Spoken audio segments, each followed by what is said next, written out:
Hi, this is Ken Plesky with Straight Talk Real Estate, and this is the no fluff, no BS, and being as full transparent as possible channel for real estate people that are looking at buying, selling, investing in real estate. And we have been breaking down the Buyer Brokerage Services Agreement over the last several episodes, made a nice series on it. So if you're thinking about buying and you want to understand the agreement that you'll be required to sign when you're working with an agent, even before you go to see properties, it's important that you probably get this series and watch all the episodes and where it breaks it down paragraph by paragraph. And we make sure that you understand the pros and cons of different parts of it and the variables that you can do and use in it, how the agent will be paid, what the gap might look like. Is there compensation owed after the fact that the agreement expires? When it does it expire? All of that. So let's finish up this form. We got about 5-6 paragraphs here left, and we're talking about the buyer referral fee. This would be a buyer being referred to an agent.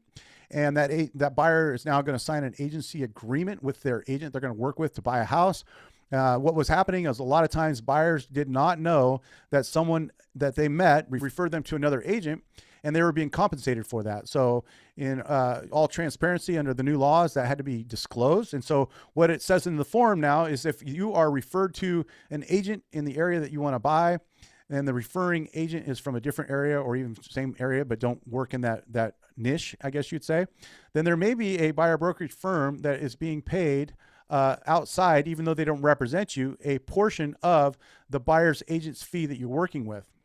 And this is a form that has to be, this is a paragraph that has to be filled out, is or is not, and what the firm that's referring you as the client, and then how much compensation would they be paid, right? And that has to be disclosed. And there's typically a different form that is used between the agents on the referring side of things, meaning if I'm referring a buyer to another location, let's pick Austin, Texas, and I want to find an agent down there, because I'm part of Keller Williams and our main headquarters is down there, I can refer an agent out to another, or buyer out to another agent in our parent company.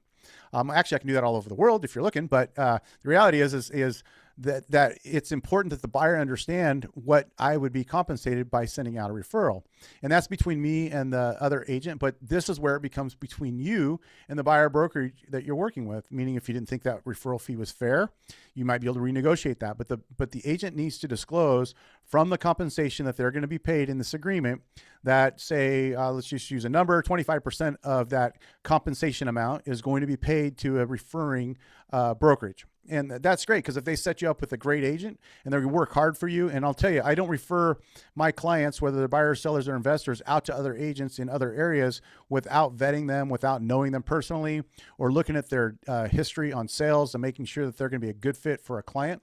But it does need to be disclosed to the client when that's happening, both on the listing side and on the buyer brokerage services side, so that there's full transparency, right? And so the next one is, there's no warranties and representation. The firm makes no warranties and representation regarding the suitability of a property for the buyers, meaning we are people that open doors, and we are people that have plenty of, like myself, 30 years experience, right? So I go into a house as I'm showing, and I'm typically looking for things around the house that we might want to address in an offer form, or things that we're going to point out to inspect or investigate further. It could even be a neighboring property. It could be a vacant lot behind. It could be zoning, depending on what the investor or the buyer is looking to do. We need to make sure that we don't make representations to know all the facts about the house. However, most of the experienced agents actually understand what things to look for, right? And we teach all of our new agents at our company things like that, to where they can be prepared to actually guide you, be the source of the source, but they can't make any warranties that they can actually have x-ray vision and look through a wall or underneath a house or in an attic. So it's there. But the next paragraph, it kind of addresses that. We definitely recommend inspections, even further than just a general home inspection. I am fully recommending all sewers be scoped, even on brand new houses, because those are issues where you just can't see. The inspector can't see in there. They don't have x-ray vision, but until you send a camera down that sewer line, you're going to know if there's a belly, there's a root, there is a break, there is something impacting the sewer system even after you move in, which would be the worst time to find it. It's always best to find it when you are in the buying inspection period of your contract. So we don't have expertise in any matters of inspections. There's people like myself that have done 30 years. We build houses, we remodel, so we have some knowledge, but we definitely defer out to a licensed inspector or city government and things like that to make sure that you get all of the answers about the house that you need to make a good decision when you're buying it. The firm, we can't represent or assist in a buyer transaction of a distressed home that's being conveyance unless it's agreed in writing about the distressed home.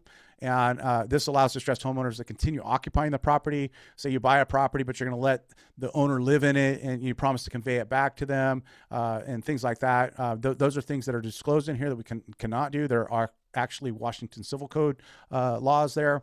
Of course, there's always a fair housing in every contract where we can't allow you to discriminate.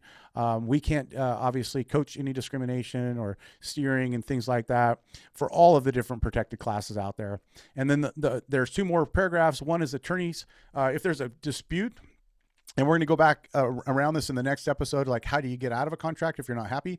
This is where you would probably pay attention to that, because if there's a dispute in the contract, there's attorney fees that are involved. They're standard for most contracts, that the party that wins their attorney fees would be paid. And this is between you and the buyer broker. I've never personally been in any kind of lawsuit with a buyer, seller, investor, an agent, or anything in real estate.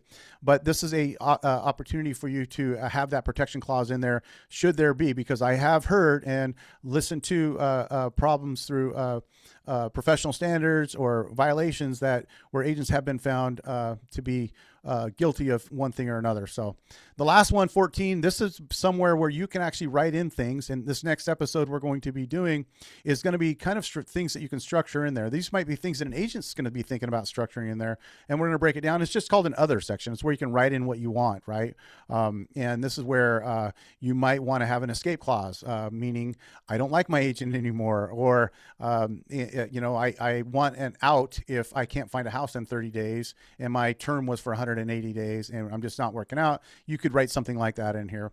The agent might also have a penalty clause written into that. We're going to break that down here in a little bit and when we talk about if you had a right to cancel the agreement or not. Because keep in mind, when you sign a buyer brokerage services agreement, it is a binding agreement. It is a contract, and getting out of that can be easy, which it should be, or it can be very challenging or difficult. It's already got enough protections written in it, as we've explained over the past several weeks. I hope you go back and have subscribed to our channel and go back and read or listen to the entire episode series that we did on the Buyer Brokerage Services Agreement.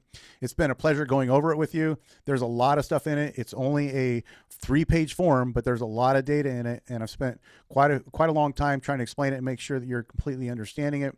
And I hope it's been a good episode for you. And if you know someone that's buying or selling or investing in real estate, you kind of share this so that they can have an understanding as well. So thanks again for watching. And if you are going through the process of buying a house and you would like to go over this full contract or this agreement just to understand it more, be happy to help. So thanks again.